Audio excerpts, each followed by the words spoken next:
All right, Ron Goodall, FightHype.com. I'm here with my guys, JJ and Dozier. What's going on, man? What's up, bro?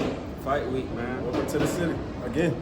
You know, obviously you guys are the ones that are handling a lot of the behind-the-scenes stuff for DB3, right? Yeah. Fair to say, management? What I say? You can say that. We won't really put a title on it, but you can say that for Just sure. get the business done. Yeah, for sure. Getting the business for the businessman and some. Yeah, for sure. Just you know, when a fight week, right, and just getting all the arrangements for Norfolk. I know the first time was crazy, but I'm sure world champion, you know, both brothers fought as well, you know, all three technically, but on the card, packed, Pusha T, Michael Vick. How do you guys top it this week? We ain't really looking at like we want to top it for sure, but we more so want to make it seem like it's organic, like we ain't trying to force it to be, you know what I'm saying, like a 2.0 type thing. We just want to have fun.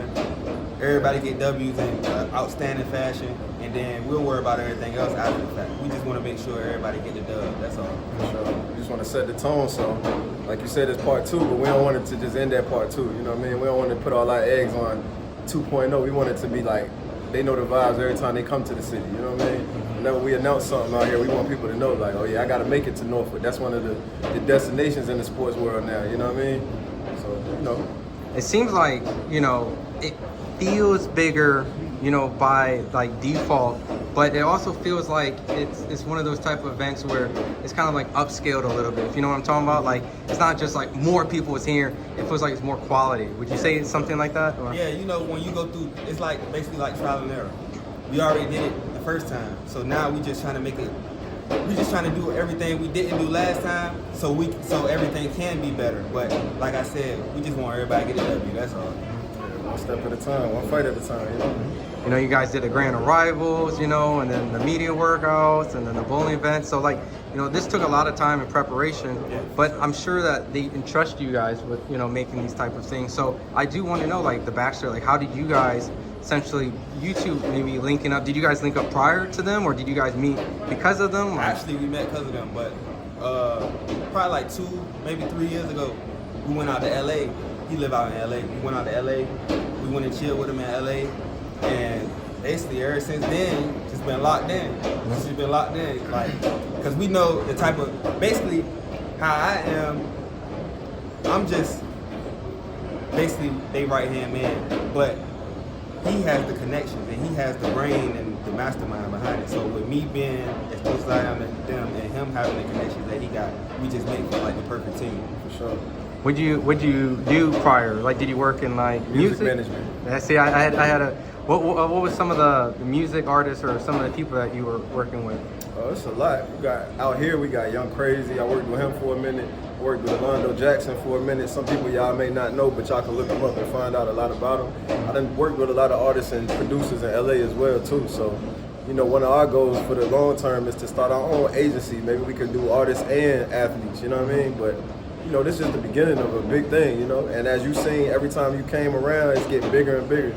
So, you know, you might see new pieces, you might see moving pieces, but we all got one goal, and that's just to make this whole thing be bigger than it's ever been, you know what I mean? Was it more hectic this time? Because clearly, I'm sure it was hectic the first time, but now the price went up, the demand went up. It's not even more so, it's more hectic. It's gonna always be hectic. It's just like, more so how you handle the hectic, however you say it, how you handle it, how you control the chaos. Exactly, you know what I mean? how you control the chaos.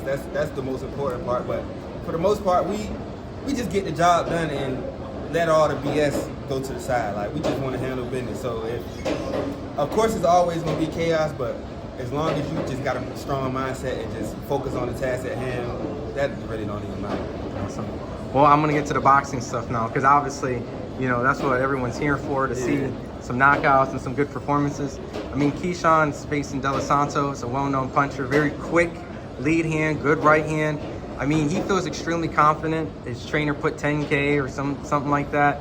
Vetted that, saying that, you know, De Los Santos wins. That's a lot of confidence. So I wanted to hear your guys' thoughts on that and what type of performance you think Key's gonna do. It sound good. I feel like, I mean, you can say whatever you want. You can say you're gonna put 100,000 on it. Shit.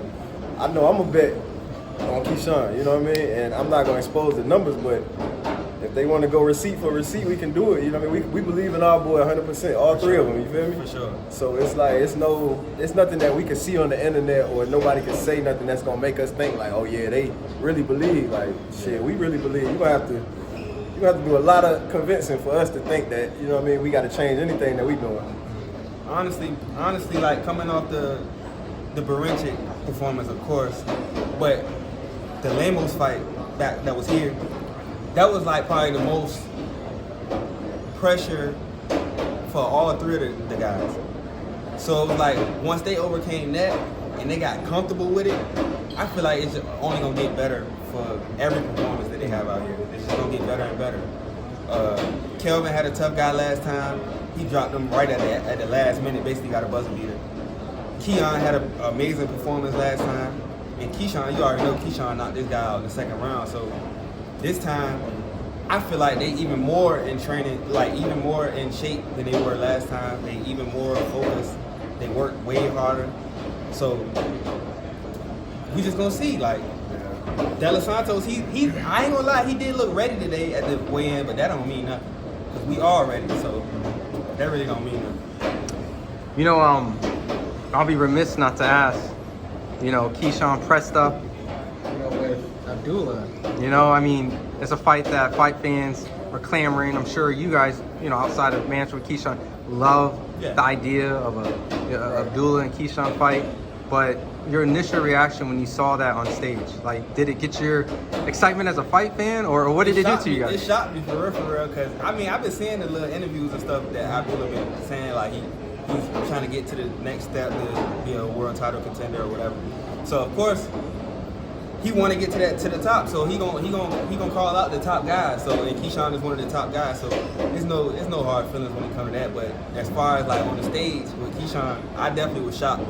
But at the same time, everybody know how Keyshawn is. Keyshawn don't bite his tongue. He would whatever. He'll fight whoever, whenever. That's why I don't know why people be saying he ducking this guy, he ducking that guy. He ain't ducking nobody. I feel the same way. I mean, even besides the fact that JJ said it shocked him, you know what I mean? I was walking in when it was happening, so I could hear it. But after I got a gist of what was going on, I wasn't even shocked. You know what I mean? I know how Keyshawn is. We all know how he is. You know what I mean? He can be cool, he can be calm, or he can be a live wire. It's just all on how you know what I mean, how you push him. So with the Abdullah situation, I mean, it'll be a good fight for the fans, but I personally think Abdullah not ready yet. And that's not to try to say, you know, people will comment and be like, oh, they trying to protect Keyshawn. There's nothing to protect him from. You know what I mean? Keyshawn already told y'all he want T.O., he want them type of guys. So if Abdullah feel like he deserves his shot, Keyshawn to give it to him. And you know what come with that. You know what I mean? Do you like the idea of them fighting in Norfolk? Because essentially, it's almost like Abdullah has a little fan base in Norfolk. Yeah. I'm not even gonna lie to you. He got a fan base out here, so that fight out here would do crazy numbers. Sure. I mean, it's just like he's part of the building block, essentially, because he's been on that card, had a crazy fight, and now he's obviously in this card. It's almost like, to a certain degree, like a second home. Like the native. Sure. You know, he got a lot of love out here because of how the last fight went out here. He got dropped twice, right? He got dropped twice? Yeah. He got dropped twice and came back and knocked this guy out. So the people went crazy about that. We was going crazy in the locker room. You could look at it, if they got footage of us in the locker room, we all like, what the hell? Like, we was going crazy in there. So it's like, and at the end of the day, we all know Abdullah is a good fighter. He's a great fighter. He's a great fighter. He got a good personality, all of that. But at the end of the day, it's all business. It's nothing personal. It's nothing personal at all. And that's another situation to touch on. You know, a lot of people, they try to get into the Shakur and Keyshawn thing about them being friends and saying, oh, it's friends, it's friends. It is friends. And it's a lot of people Keyshawn friends with. But I tell you what, a lot of them niggas that he friends with, he'll still put them paws on their ass. You know what I mean? When him and Shakur got going on, that's a different level. It ain't got nothing to do with heart or, you know what I mean? They both heart got the heart of a lion, you know what I mean? But it's more so, it's a respect thing. They brothers, and people got to just respect that, you feel me? No matter what the money is, what the conversation is, Keyshawn cool with Abdullah. Yeah. But he'll tell you, like, if that's what Abdullah want to do, then that's what we own. You know what I mean? It's cool. Abdullah told me it's nothing personal, and I know No, it's Keyshawn not. doesn't take it personal. It's just pure competitive nature, and that's what we saw on stage. If we can go back to when Keyshawn fought Bueno on Shakur undercard. It's a picture that Keyshawn and Abdullah took together They were walking past each other. Keyshawn whispered in Abdullah's ear, "We're gonna fight one day." And they both agreed on it. They shook on it and everything. So it's like it's nothing personal at all. It's just all business. They feel like both of them feel like they're the best at 135, so they want to prove who's really the best. Unlike some fighters. It gives me like Roy. Unlike some fighters. Is there a name to it or? Unlike some fighters. It gives me a little bit like Roy Jones, Bernard Hopkins, and the reason why I say it is because they kind of fought at a time where you didn't really know their ultimate potential, that they ended up having to fight again because they were that good. Or it could be like Charlo and Luben. Oh, okay. I mean, You know how that fight went out. For sure. I mean, Luben's a great fighter. For sure, but you know like he never got how it was looked at. Luben was like the young guy coming up. Charlo was the already established guy, so it was like, you know what I'm saying? Damn. It could be the same way. It could be the same way, and the result could be the same too. Nah, I'm just sure. No. I mean, that was a good analogy because It was for sure. you know. But at the end of the day, like Luben's clearly showing his Nah, merit. hell yeah, Luben is a hell of a fighter. Jamel- He's on the way. Well, not on the way back, but you know he's proven himself since that loss. Yeah. Since that loss. Just hasn't had the opportunities, Exactly. you know. Exactly. But he still fought the Fondoras, Yeah, the for Charlos, the Tim. Or no, he didn't fight Tim. He fought yeah, another. I can't even think of the dude's name. He fought Jason Rosario. That's what it is. He For fought sure. Jason Rosario. He fought Terrell Goucher. Like he's fought a lot of people to get back into that Yeah, that's position. what I'm So saying. Like he done fought a lot of people to get back into the limelight. So, but with the Abdullah and Keyshawn thing, it'll be a hell of a fight. That's just what it is. It'll be a hell of a fight. We want it to happen, so. Sure. do you think it will happen next? Just simply off the fact Probably not that next, but I mean, if that side push for it or have the same energy for pushing for it as we do, it can happen soon. Maybe not next, but this year. I think Abdullah on like his second 10 rounder, I think. Yeah, so Maybe it's some development on his end. He got probably like 2-3 more 10 rounders to go till he ready for a world title shot, man. you know, before I let you guys go, you know, De Los Santos is a tough opponent. I know that's a narrative, you know, which could be true or not. We'll see fight night. But, you know, because he's had this long layoff and he's had some injuries and stuff, but we all know he's a crafty opponent. He stopped Rayo Venezuela, who later became a champion. Keyshawn is fighting him, but he's also mentioned Abdullah the same night. I know that's entertainment and competitive nature, but is there something that we've seen with the Charlo and Caleb and the Ryan and Rolly that at a point where you like focus on this fight? Nah, first? for sure. It's not like, see what the difference is with Ryan and Devin, they already had that plan. With Caleb and Charlo, that was already planned. Keyshawn and Abdullah, it's not really set in stone like, okay, we fight next. It's just like, okay, I've been seeing your videos, your interviews you've been doing, you said you want a shot. So you sitting right here talking about, I'm about to be next in line for a world title shot. I got the belt right here, so let's do it. I'm sitting right beside you. That was more so what that is, but I don't really see it like the Caleb and the Charlo thing and Ryan and Devin. I don't really think that's comparable. Well, before I let you go, social media, whatever events you guys are putting together for the remainder of the week, if you can let the Follow fans me on know. Instagram at rip.jtm21. That's rip.jtm21. I am Doja. I am Doja. And you can check our pages for all the fight week updates, everything related to the fight, you know what I mean? And we'll be up there after the fight too. So, you know,